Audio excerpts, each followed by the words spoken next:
Greetings, Summoner. Cosmic here, and welcome back to another Battle Spirit Saga video. And today we have the third starter deck arriving in March. This is Aegis of the Machine. So if you love robots, defensive strategies, ramping cores, this deck has everything that you'd want it to have. And quite honestly, and I know I might regret this tomorrow with yellow spoilers around the corner, but this is by far my favorite starter deck so far, both from just really solid staples and how the strategy comes together. So as all our other videos, we're just going to go through, review all the cards in the starter deck, and let's get right into it. So up first, we have our Divine Moonsky Beast Fanatech Elk. Love these long names. When the spirit blocks during this turn, it cannot be destroyed by your opponent's destruction effects as a result of battle, and it cannot have your cores removed. So this is just your, I'm going to block things for days, but kind of most importantly, while yes, it is the key spirit, and it's likely going to be one of the decks we've played, there was a very interesting Nexus card that we saw already in Battle Spirit's first set, that this card goes from, yeah, it's fine, it's an X-Rare, it's good, it does what the deck wants to be doing, to, oh crap, now we can play this card for even cheaper and quicker.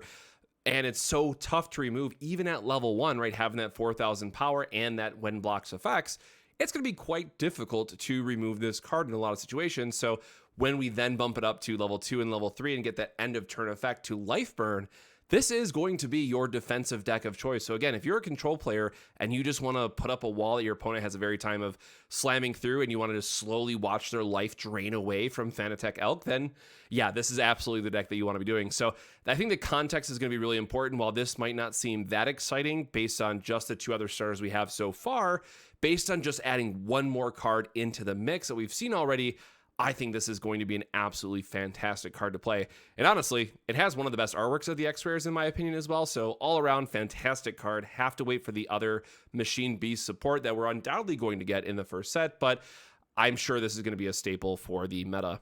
Going up next, we have Greygarmr, has armor effect for red and white. So this is really interesting too. This is a big sign that we're going to see type of immunity effects. So it cannot be selected by effects of spirits, nexus, or magic in those colors. So in this case, red and white.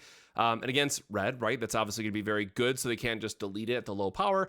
However, his level 1 only has 2,000 power, which does put it kind of on curve with Ducky Draw Dino or Parasaur. So it's been really interesting as we're kind of getting more and more of these reveals to say, hey, this is a 1-to-1 of this card from a different starter, but here's how they changed it for this color. So armor effect itself is very, very strong, but what I really like is a level 2 and 3, which really kind of brings it together, is this spirit gains 3,000 power during this turn. So yes, it is a bit weaker if they do have some kind of like purple effect. You have one core on it, right? They can just shoot it off, but against red, because it maintains that armor, they can't landmine it, right? So that 3,000 power at level 2 is going to be safe, and then on block, it actually goes up to 6k. And in some world where you have 4 cores on this, right, it goes up to 8k as a blocker, and it's a Machine Beast. So I really like this card. I think it does a lot for what the deck wants to be doing. Again, it's going to really come down to how much the armor matters for red and white, but when the on-block effect happens, you're gaining a lot of power, and as we're going to see with some later cards, that having enough spirits with when block effects is going to be very, very important for white. So all around solid card, probably does everything you want it to be doing, but how much that on block effect really matters, we're gonna have to wait and see what other cards we have with on block to see which ones are gonna be our favorites. But solid card, I think it's definitely gonna be seeing some play as well.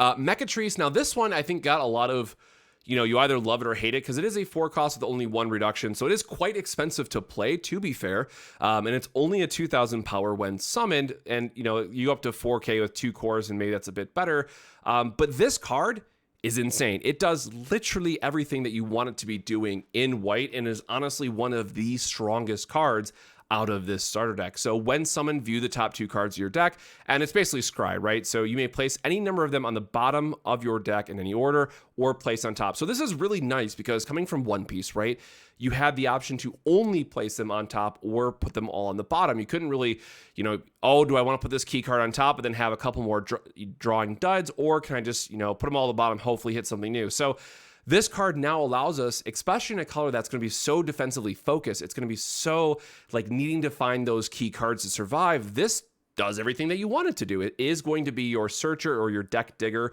or whatever term that you want to use for it. And what's interesting about this is you're not revealing it, right? Like some of the other cards we've seen, it's only view. So your opponent doesn't know what's coming. And of course, as we're going to see later on, we are going to have various cards that allow us to draw. So especially if it's like a magic that you put on top and you have an effect that lets you draw an extra card, you can then draw into that magic before your opponent can attack you. So there's a lot of value that you're getting just out of that when summon effect, but then it gets better.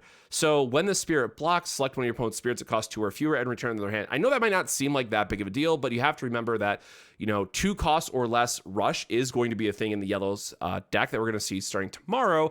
But then also red is going to have kind of this go wide strategy where there is a lot of things that cost 2 that you can end up bouncing. Now, yes, this is one of those things you have to remember that everything has haste. There's no summoning sickness, so they just replay it, especially if it's like Rain Needle, they do it for free. But as we're going to see with some later cards, there is very good reasons why you want to be bouncing them. And still they have to, if it's not something that has a max reduction of whatever its cost is, they still have to commit cores to their trash effectively, right? So they can't play additional spirits. So I know that level 2 might not seem all that exciting at kind of a quick glance, but especially as we think about how the 2-cost rush spam is going to be a thing in yellow, and then also what we've seen already from red, I really love this. And again, sometimes if they don't have a lot of 2 costs, you just play this from its when summoned effect, get a chump blocker, and you're probably very okay with that at that point. Yes, it is a little expensive, but you most likely needed to dig for the cards you were looking for, so it does everything that you want to do. Love this card. Absolutely expect it to be a staple. Maybe if yellow rush falls off, if yellow and red rush fall off and we're like in a more mid-range strategy, it might not be as good, but I wouldn't be shocked if that first when summon effect is more than enough to make this card see play. And getting into why bounce effects are so important is the Face of Mercy, Mechawing Duck. So this card is very interesting. So there's two different sides of this to talk about. So every deck does have like a 1-cost card that you want to play early and then acts as a cost reduction for your future cards. So like 1-cost cards in general are just good to play because they help smooth out your early turns. And this one might only be a 1000 power, but during your opponent's attack step, when one of your spirits returns to their hand, to their hand or deck, place a core from the void onto the spirit. So now we finally have core ramp. And what's super interesting is that this does not say once per turn or once per name, I think is the wording that they use in One Piece and other card games. So if you have multiple Mechawing Ducks in play, and if you have that card we just talked about or some of the other cards later in this video, you're now ramping a bunch of cores for you're punishing your opponent's attack. It's like, okay, can I attack? Maybe they have a Parasaur where they okay, I really need to draw a card. I have to do confront. So my opponent has to block, and they can get the value out of, yes, we're going to sacrifice the other guy, but we can then bounce a Rain Needle or something else and then ramp 2 cores. If you have 2 Mechawing Ducks in field, that seems very, very strong. Now, yes, your opponent did get to draw a card, but if you remember, white is going to have a lot of expensive things once we start looking at the first set. So yeah, like 1 costs are kind of an awkward spot until we know which way the meta is going to shape up, but it's a machine beast if that typing matters like later on. But white's main effect is bouncing stuff, and you want ramp cards. So maybe the greatest sin of all time is that this card does not have a foil that we can expect, right? Because it's a common in the starter deck, and unless we get like a promo or something, it's not going to have a foil version, and that breaks my heart. So hopefully in the future, if this card seems as good as it's going to be, we can get a foil for Mechawing Duck. More on-block effects we mentioned is Hollowbeast Glassbear. So when the spirit blocks, place a core from the void on the spirit if there is a soul core on it. So it's a 3 cost. You can play it early. Only a reduction 1, but that's probably fine. It does have 3k power, which is pretty nice for like the early game blocks that they at least trade. And then can go up to 4k with 3 cores, but that is a bit expensive unless you've already gotten the value off the block 1. So again, very solid card building into the ramp strategy that you're going to need in white. Now, obviously, green will do this as we get green probably in set 2, but white has such expensive cards that it's not uncommon for them to have similar effects like this. So when the spirit blocks, we're going to see a lot of cards like this. Again, I'm sure there's going to be a lot more in set 1 as well. So we'll have to see, if more of them require the soul core, then like how many of each one are we playing? So as of right now, this card's very, very solid. I'm sure it sees play, but we have to see how much we care about the soul core in white, where like in red, it wasn't that important. In purple, like everything needs it. And white so far is like kind of in the middle. So it's going to be interesting to see where this ends up. But absolutely love the card. Otherwise, ramping's important. The 3k power is great and just feels like a very solid card. And it's only a common too, which is crazy. So very good for what it is. Mobile Golem, so 4 cost, 3 cost reduction. This is the same vanilla that we've been seeing time and time again in all the other starters, so nothing too exciting here. The one thing I will note, it does go up to 7k, which is bigger than the other ones, so it does give you a very nice wall that you can either attack, well, I guess, aggressively or defensively. That 7k power is very relevant, but again, it's one of those things like, is it a vanilla that we care about? Is mecha important? Same disclaimer I've made in all the other vanillas and all the other videos. Remains to be seen, but actually, white does have something special that we're going to talk about a little bit later. Same story, 5 cost, Brontech, Machine Beast. Another vanilla we'd expect. It does go up to 8k, which again, 7 and 8k, anything above 6 is a good spot to be. So I like the idea that this can go all the way up to 8, but it is expensive, and I have to imagine once we get the full spoilers from the first set, this is something that, yes, it's a Machine Beast, but you don't care. It's getting kicked out for some other stuff. And then we have Buffalong Bill. So this card is also very, very exciting, and I am a little upset that it is a giant beast, so it doesn't have any kind of special cost reduction gimmicks that we've seen so far. Because it's a giant beast and not a machine beast or probably arm machine or mecha as it's maybe being changed to, you don't care about the family typing, but it is a 6 cost with 2 reduction, so quite expensive. But when it blocks, select one of your opponent's spirits that costs 5 or fewer and return it to their hand. So again, this combos very well with the Bounce Ducky, as I'm just going to start calling him now.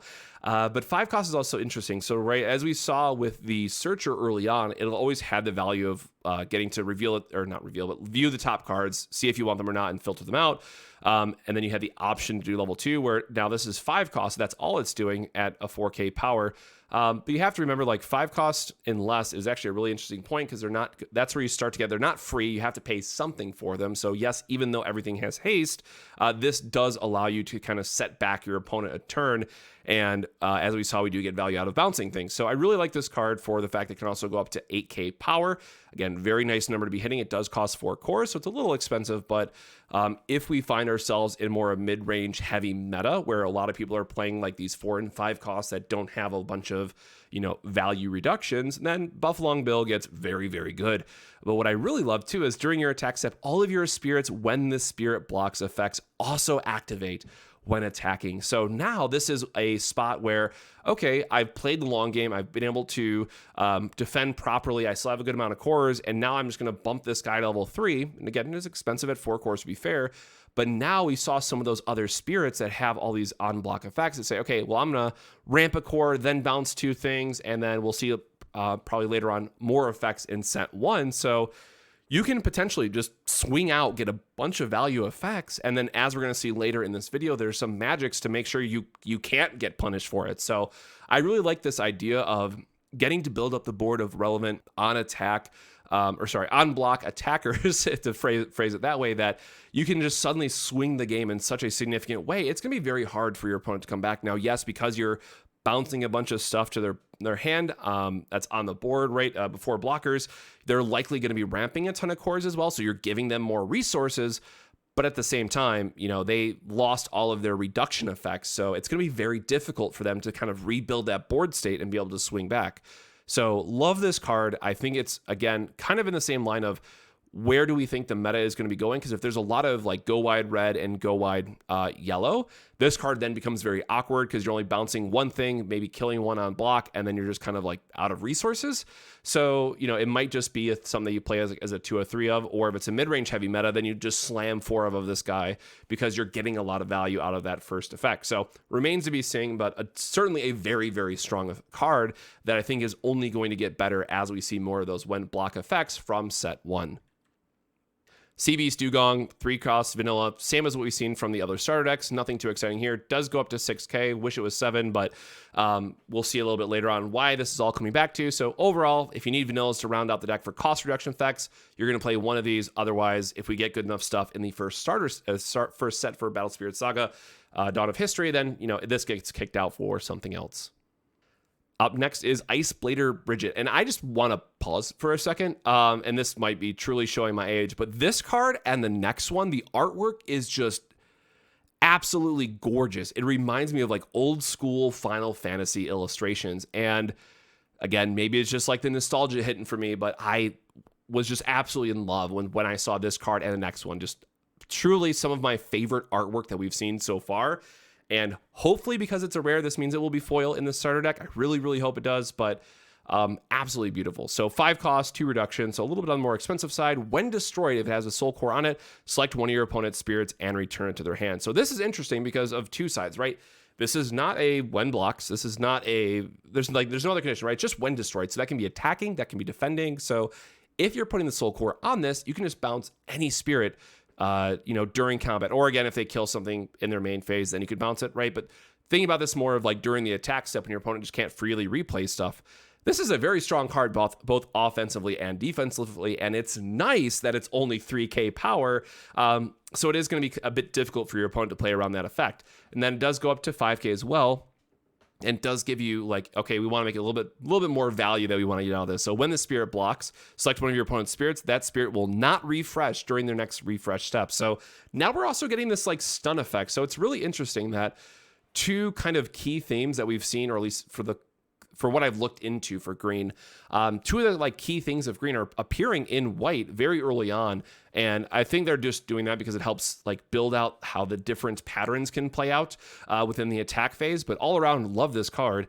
And again, when blocks effects, if we're playing with Buffalong Bill, now we can also just freeze their units. So and this goes back to like my Final Fantasy days. Like I love that we're getting both a Ice Princess that freezes cards, and it only costs 2 cores. So if you can build out multiples of these on the board, now we're freezing multiple things for the next turn. Like that's going to be very, very strong. So another card that I'm just overall really, really excited for. We'll have to see how much the bouncing ultimately matters, but for the level 2 effect and for how important like the on-block effects are and just being able to bounce one additional threat, right? At a very minimum level, this card is going to stop 2 attacks. It's going to block, it's going to get destroyed at some point, and you're going to bounce one of their other threats back to their hand. So if, again, we're just focusing on stalling out, this card does everything that we want it to do, and then it also has some insane value for when blocks, both offensively and defensively, depending on what point of the game that you're in, to get really good value out of it. So love the card, love the artwork, really, really hope it comes in foil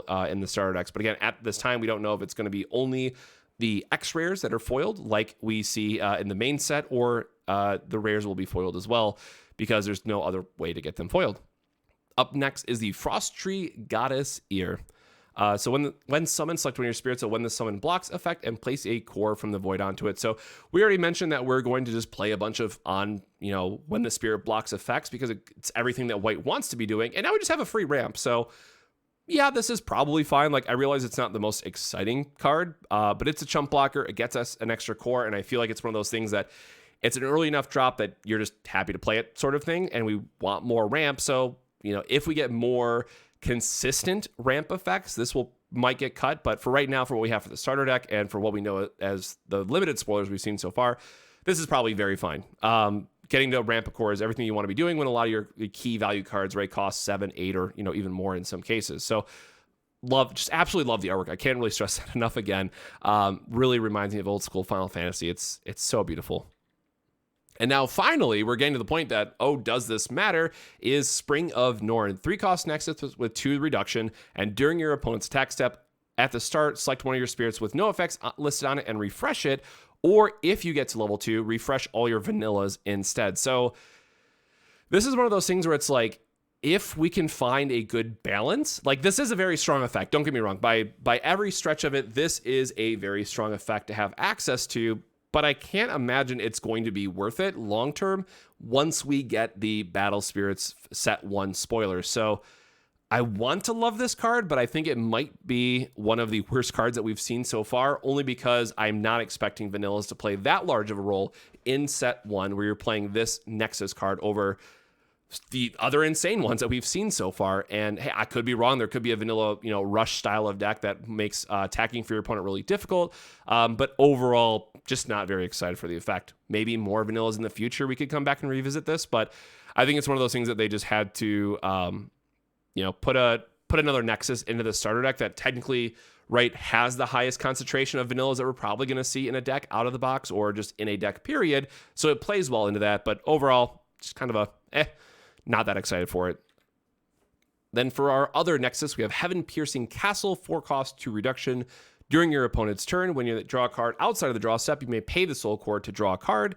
And then during your attack step, when the spirit blocks effect attacks, you may place 2 cores from your trash onto it. So this is an interesting one, right? So We've already seen a few times where the soul core is really important to have on your spirits to gain an effect, so we probably can't afford to have the soul core spent all the time, especially if we're assuming that we're going to get magic later on that makes us want to use the soul core. So as of right now, I guess technically the way it works is that you're going to have a block and then get your effect.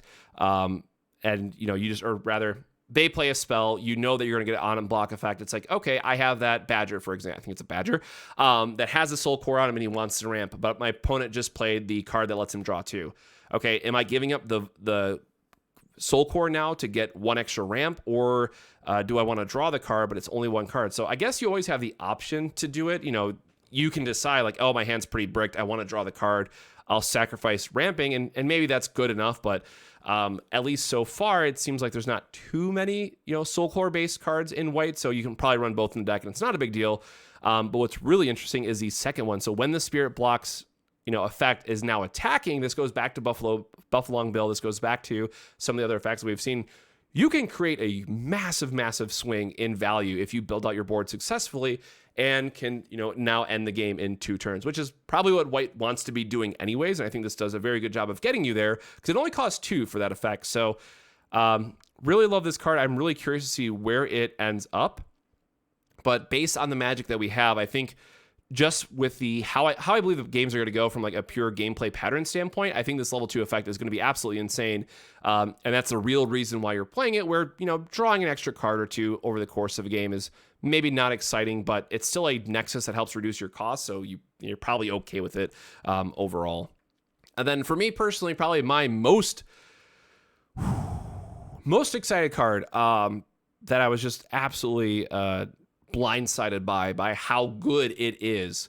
And now I will add the disclaimer, you know, at the time of recording this, there's not truly a lot of when summoned effects, but the potential blowout that this allows, and I'm sure we're going to see more when summoned effects, you know, in set 1, I was absolutely in love with it. So the activation is when your opponent resolves a when summoned effect, place 2 cores from the void into your trash.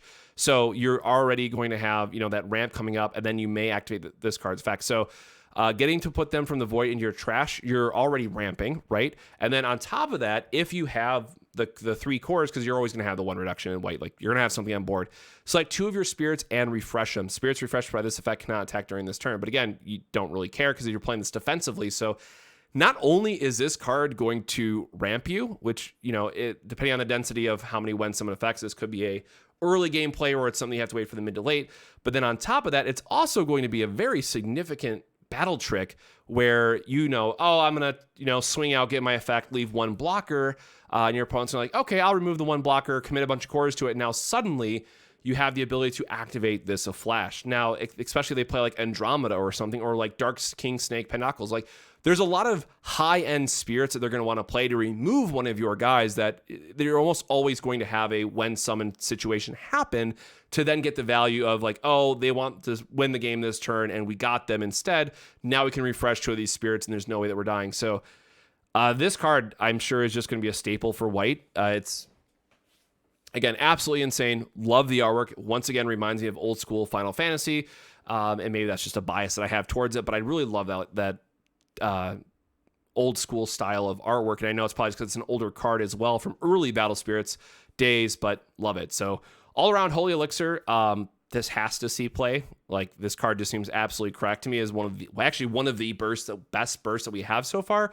Now, again, keep in mind other colors aren't going to be caring about this effect per se, because core ramp isn't as important to them. And then refreshing the spirits is, you know, no one plays defensively as white does. So that flash effect doesn't matter.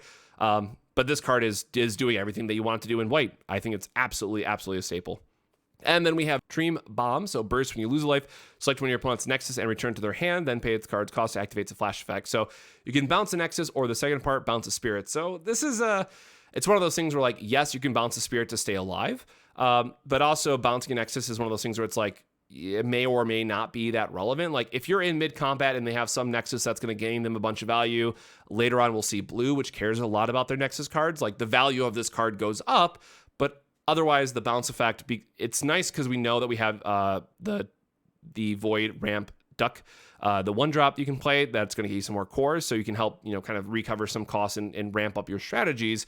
But this is one that it's like, it's going to be really interesting to see how much that Nexus bounce really matters, because paying 3 for a bounce is quite a bit. But, you know, in the mid to late game, you're going to have a bunch of cores, and that 3 cost then slightly goes away. So it's one of those very, a bit awkward early plays that you could do, but in the mid to late game, I'm sure it's going to be absolutely what you need to survive, and then can be a blowout in a lot of cases, because you can bounce then their last blocker and they can't replay stuff, right? So if they leave just 1 spirit back, you take that last life and you're like, okay, well, you thought you were going to attack once more, I'll activate Dream Bomb, bounce your spirit, and now you have an open board. And they might have other ways to stop it, but it's something that forces your opponent to attack differently once they know that you're playing it. So very, very solid card. It's going to be interesting to see how much the Nexus matters, but you're probably playing this card anyways because of how good it is. And then our last one, the pseudo wall. This interesting because, again, slot 16 has always been the quote unquote wall effect. So we had Flame Wall, then we had the Bloody Rain, but this one is just all your spirits gain 3,000 power. So yeah, you're beefing them up. But unless that 3,000 power matters for some other type of effect later on in the game, not terribly excited for it, but hey, that's fine. There's a bunch of other Magic that we want to be playing anyways, so it's perfectly fine that this is just kind of a very, very medium card. Again, because it can only cost 2, with the 2 cost reduction, it might be really good for your spirits on blocking to prevent them from attacking, but it's just kind of middle of the ground for me, nothing to be super excited about. And with that, we have the full white starter deck. Visual spoiler once more again, and tomorrow I'm really excited that we're going to start yellow, but again, I think this is going to be my favorite starter so far. There's a lot of like really insane value cards that you're getting out of this that play a role in multiple different white strategies.